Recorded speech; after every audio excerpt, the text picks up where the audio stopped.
Ayan guys, so kadarating namin dito sa may Ampere Beach. Papakita ko sa inyo dito guys, yan ang itsura ng Ampere Beach ngayon.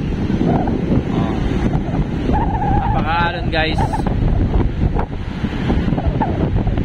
Ito ang Ampere Beach ngayon. Ito yung tinatawag nila Shark's Fin. So sa mga hindi taga-Aurora, mas kilala tong lugar na to as Shark's Fin. Kasi yung nakalabas na bato na yan. Diyan namahampas yung mga alon. May kasama tayong dalawang content creator na nagbibideo din, nagdo-document din ang sitwasyon. Kasi nakita namin nga dito, may nabalitaan kami na gumuho nga yung bundok, yung bato na nalaglag. So, banda rin yun, nakita namin. So ngayon dito tayo, ayan o. Medyo malakas pa rin ang malakas ang ulan ha. Basa kami ha. Ayan guys, so malakas ang ulan. Malakas ang ulan. Ayan o.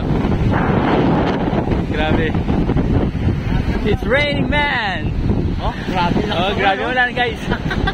Hindi ko lang makasibrero. Sobra lang ang lahat na kayo. Ano? Grabe. Muugong yung dagat ah. Lalaki ng alon no? Parang may lumulutang nga eh. Kahoy. Ano ba yun? Ang dami oh.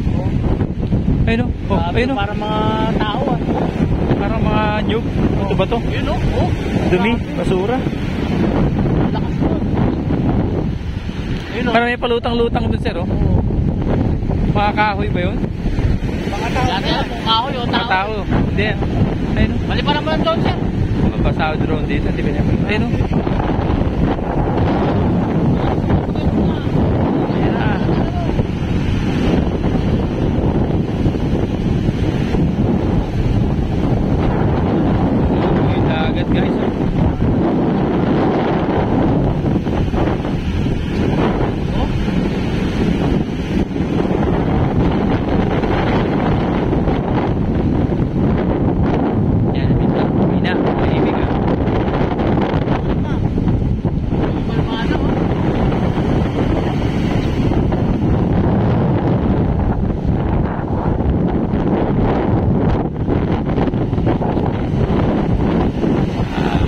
Guys, doon na makikita nyo magkano malakas yung mga sa alon.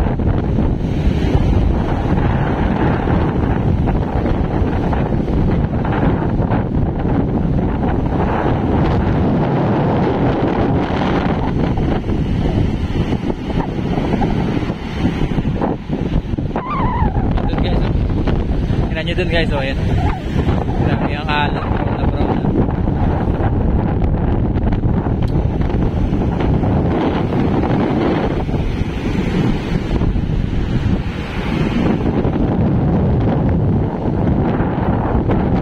Guys, may Ampere Beach. Ayan guys, so guys, mula dito sa Ampere Beach. Ayan, so balik na kami. Parang kasi ulan. Medyo makapal pa yung ulap. Mauulan pa yan guys, so makapal pa yung ulap. So ganito lang muna guys. Ingat tayo lagi guys. God bless everyone. Bye bye.